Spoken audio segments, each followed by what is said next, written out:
بسم الله الرحمن الرحيم الحمد لله رب العالمين وصلى الله وسلم وبارك على نبينا محمد وعلى آله وصحبه أجمعين وعلى من استنى بسنته واهتدى بهدي وسار على نهج إلى يوم الدين. السلام عليكم ورحمة الله وبركاته.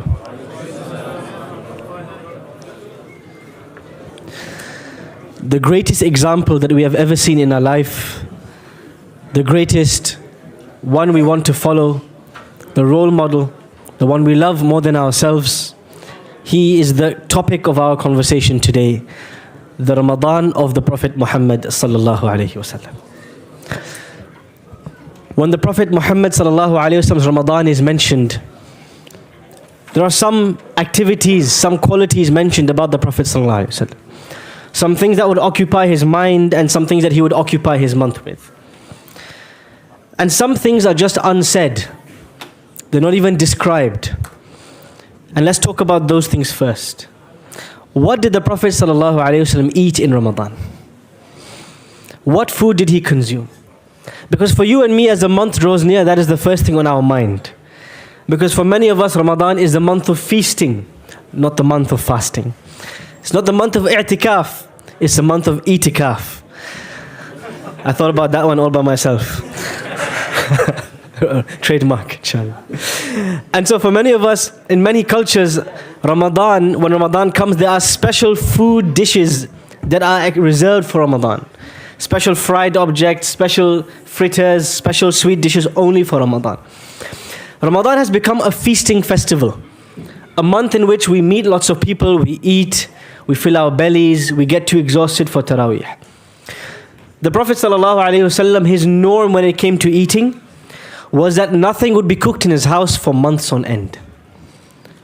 3 months, 4 months, 5 months might go by, and the fire, the stove in the house of the Prophet ﷺ would never be lit. He would wake up on some days and ask his wife Aisha, is there any food at home? She would say, no. He'd say, I'm fasting today. This is outside of Ramadan. What did he live on? Anybody know? What was the main staple diet of the Prophet ﷺ? Al-aswadan, dates and water. Right? So this is the first thing. Ramadan of the Prophet ﷺ, food and feasting was not a part of it. But it is a part of our Ramadan. So there's a challenge I give all of you, especially the fathers and especially the heads of the household. It's called the 1 meal challenge. Every day in Ramadan for iftar, try not to have more than 1 meal prepared. One dish, 1 rice dish, 1 curry, 1 whatever dish, pasta, whatever, 1 dish. Because what happens when you have 16 dishes on the table? Who spends the vast majority of the time cooking in the kitchen rather than worshipping Allah? And all the focus, the emphasis becomes the food. When we learn about the Prophet's Ramadan, food's not even mentioned there. What did he eat? Where did he eat? Because it was not even a point of concern for him. But for us, it's the first point of concern. That's the first thing. Stop doing i'tikaf and do i'tikaf. Yes? And stop feasting and start fasting. The second is the relationship of the Prophet ﷺ with the Quran. In the hadith of Ibn Abbas in Sahih al-Bukhari, he says, كان رسول الله صلى الله عليه وسلم أجود الناس. The Prophet صلى الله عليه وسلم was the most kindest and most generous and most lovely of people. وكان أجود ما يكون في رمضان. But he was even more lovely, even more generous, even more sweet, even more kind when it came to Ramadan. Why? حين يلقاه جبريل. Because Jibreel عليه السلام would come to meet him. And he would meet Jibreel عليه السلام on a daily basis. يدارسه القرآن. They would study the Quran together. He would recite from his memory and Jibreel would check it. Or يعارضه القرآن in some narrations. He would present what he had memorized to Jibreel and Jibreel alayhi salam would check it and present back to him. So on a day-to-day basis in the Prophet's Ramadan sallallahu alayhi wasallam, the focus is on nurturing that relationship with the Quran. But there's something very interesting here. The effect of the Quran on the Prophet ﷺ is visible. People can see that this man has been spending every day with the Quran because he's different. We know the Prophet ﷺ was the greatest of people, but he was even greater in Ramadan. Why? Because of the impact the Quran would have on his heart. The Quran would enhance his generosity. The Quran would increase his kindness. The Quran would increase his sincerity. So you and me, every day we open the Quran to read our juz of Quran. We treat it like a chore. We treat it like a ritual. We want to get rid of the pages, get to the end of the pages. And if you ask a colleague at work, a non-Muslim colleague at work, do you see any difference in Abdurrahman this month? Do you see any difference in Muhammad, in Fatima, Maryam this month? Or are they the same as they are outside the month of Ramadan? You know what they'll say? Actually, yeah, there's a big difference this month. Muhammad is more irritated. Muhammad has a short temper. Fatima has Snapchat me 3 times today. And when I say, what's up? They say, well, I'm fasting. So fasting becomes the excuse for us to become worse in our character. Become more harsh, more short-tempered, more quick to answer back, more quick to slay and cut people. But the Prophet ﷺ, his closeness to the Quran in Ramadan, it had a visible impact. People could see the difference on him. And the way they described the difference in him, they said, his generosity, his kindness in Ramadan was like the pleasant breeze. You know when a wind, of course in this country we don't have pleasant breeze, we only have rainstorms, mashallah. But for those who have experienced it, a gentle wind, when it passes, when on a hot day, and you feel, coolness, you feel the leaves ruffling, you hear the chirping of the birds. Everybody loves the breeze, the gentle wind on a hot day. When the Prophet ﷺ in Ramadan, his behavior would change.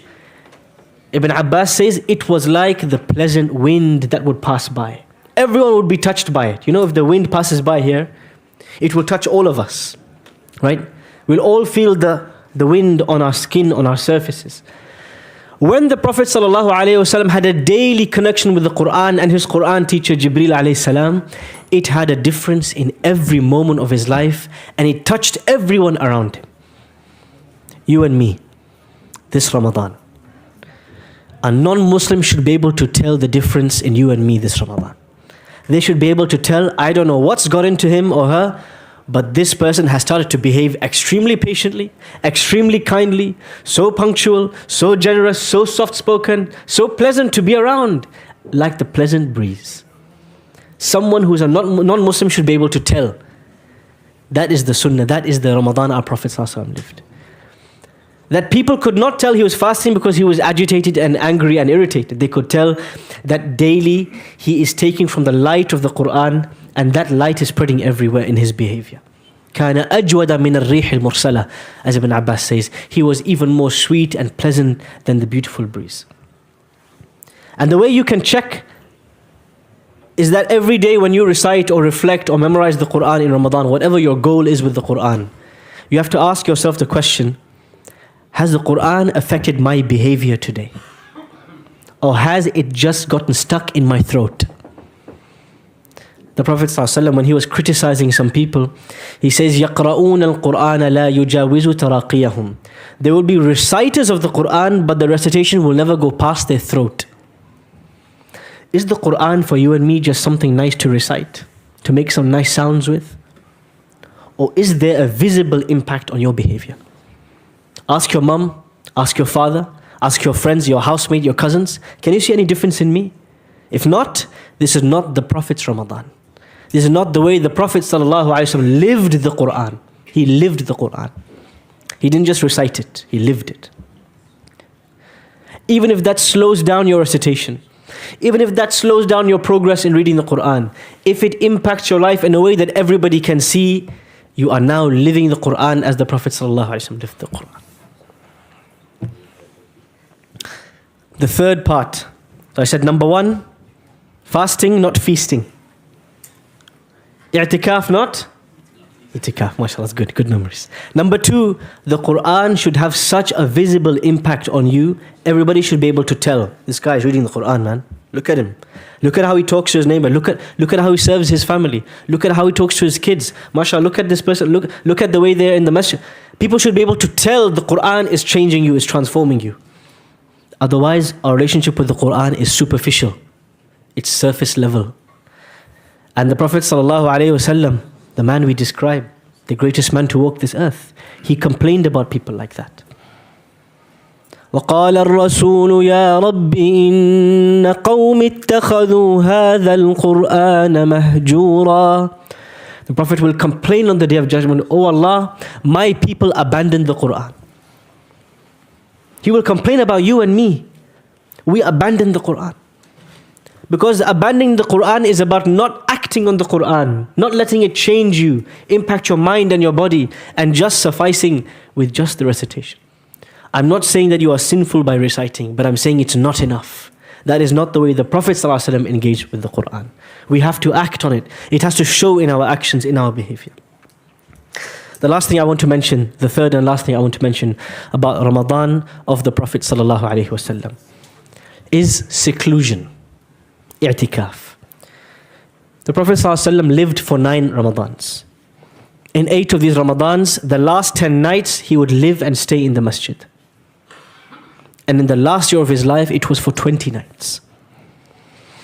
Those who are working, try to get the last 10 nights off and try to practice this part of Ramadan, living in the masjid for 10 nights, secluding yourself. Those who can't practice it, make your last 10 nights and make this Ramadan not a social thing, a social phenomenon. When we think Ramadan, we think about all the places we're invited to, the people we're going to meet, the restaurants we're going to eat at, the nights we're going to order in. For us, Ramadan is a festival, some kind of eating and socializing festival. For the Prophet ﷺ, Ramadan was about seclusion, about hiding away from people, about being on your own. Today, if you go to a restaurant, you go to the hospital, you look at people in a waiting line, no one can be on their own with their thoughts anymore. We need to look at our phones. We cannot sit by ourselves without any stimulation for 5 minutes. If you can't do i'tikaf in the masjid, do i'tikaf from your phone.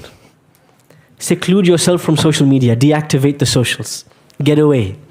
Uninstall WhatsApp for 10 days. What's going to happen? Those who really need you are going to call and SMS you. Don't worry, you're not going to get away. But practice al-khalwa, practice being by yourself. Because when you are on your own, this is when the most sincere dua comes from your heart. When you're on your own, this is where the most deep contemplation of the Quran happens. When you're on your own, you might weep from the fear and the consciousness of Allah. But when you're with other people, always with other people, it's a sign you're not comfortable being on your own. You're scared of your thoughts. You're agitated. Being on your own brings a calmness. Imagine 10 days and nights in the masjid, secluded from everybody else, just you and your Quran and your prayer mat. Practice that from day 1, not just the last 10. Practice a bit of seclusion every day, 1 hour where you are in your corner, away from the eyes, away from the people. It's just you and Allah subhanahu wa ta'ala. And this is why the Prophet sallallahu alaihi wasallam, who can tell me how many times did he pray Taraweeh, the night prayer, in congregation? Yes? 2 times? According to some scholars, 3 times? For many of us, we can only imagine Taraweeh in the masjid. Try it once on your own. Because the Prophet's Ramadan, he would pray the night prayer on his own. Coming to the masjid was the exception, it was not the norm. Try it on your own, in the corner of your house, in the darkness. And you will hear your own sobs out of the fear of Allah and the connection with Allah. Because there's nobody else, you're not relying on an imam, on someone's recitation, it's just you and it's Allah subhanahu wa ta'ala. Try it once. So we said, fasting, not feasting. We said, the Quran should have a real life impact on your behavior, not just its recitation. And lastly, seclusion. Practice being alone. In the night, in the day, not just socializing and jama'ah, which is all good as well. But practice some time just for you and Allah, nobody else. Quality time, 1-to-1 time. And with that, I come to the end of my talk. Wa sallallahu wa sallam wa baraka ala nabiyyina Muhammad wa ala alihi wa sahbihi ajma'in.